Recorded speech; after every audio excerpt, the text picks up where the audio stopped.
You remember comic books like this one? And how about song books like Hit Parade with all the latest hits right there? There's Jimmy Dean. This is from the 50s. Well, these are things that you could have saved and possibly could have had some income from 20, 30 years later.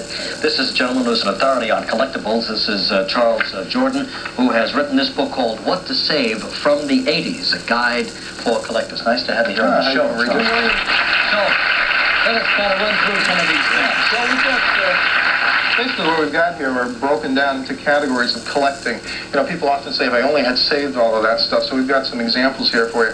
Personalities are really important, Regis, and remember the teddy bear? Yes. Yeah? Okay. He was back in 1988.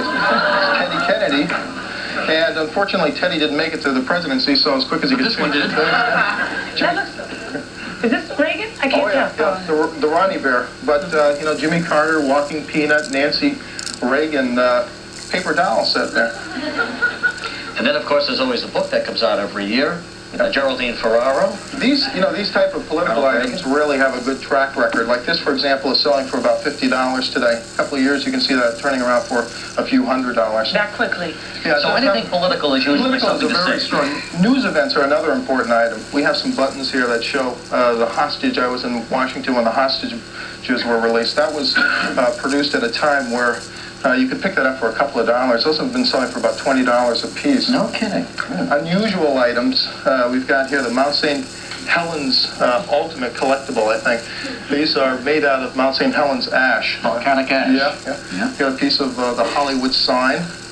Right there, that little beautiful item. You would recommend saving these? Yeah, this is about as close as you could get to a collectible. It's like the Statue of Liberty, you know. You know, sometimes... Yeah, this is like about a $29.95 when it came out, and it stopped being, you know, produced so quickly that they've been selling for like $75 or so on the market. And we're talking about something that's only been out for about 2 or 3 years. But let me ask you something. She Sure. just brought up something very interesting. You know, all that furor over the Statue of Liberty. Yeah. Now, It's going to be such an I can't find any of the little mementos that, you know, we kind of saved and picked up during that crazy... It's really a situation Would that... they be valuable, do you think? What you want to do, I think, Regis, is really get the official invitation type of things, which here in New York, you're in an ideal situation to get. We got some other personalities here real quickly for you. The Royal Wedding of Brooke Shields. Brooke Shields. And of course, there was... And here's a guy who made, you know... during a period of time, Michael Jackson's career has gone down, so they were selling these outfits as disco outfits for Ken for a while.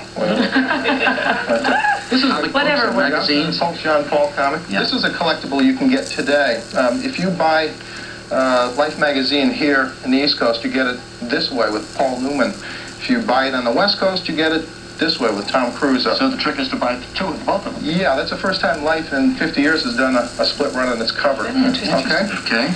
And then I think what it really comes down to is childhood is what it's all about. So, Pac-Man, what's an enormous hit for kids. So we've got a lot of those today. And sometimes what's old is new again. As Beatles things. Yeah, the Beatles have come back. Leave It to Beaver cards we have here, you know, showing Jerry Mathers during his heyday. And so collectibles are really an ongoing type of thing. And, you know, it comes and goes in waves. But ultimately, you're looking at things like, you know, like the Life magazines there. You can pick up for about $5 because of the unique conversation of that. You know, that value will increase as time goes on. What are some of the things right now that guy collectors are spending big bucks on from the 50s to 60s? Well, right now, very big as the Beatles, as you've mentioned. They're turning up at Sotheby's and Christie's. I mean, I was at a Beatles convention recently and saw people in their 40s, 50s, 60s selling Ringo wigs and, you know, I Love George buttons and things like that. You know, if you go back to 64 and say, someday this is going to be the most important thing in the world, isn't it? Yeah. If it's a fad, though, and it really represents an era, perhaps you'll know that's for what it that. comes down to. It's really, these are the products of our times, and we are, you know, what we produce, and I think these are going to tell future generations who we are in the 1980s. That's a frightening thought. So you must save everything. I live in a very big house, half of it at least. Full storage, right?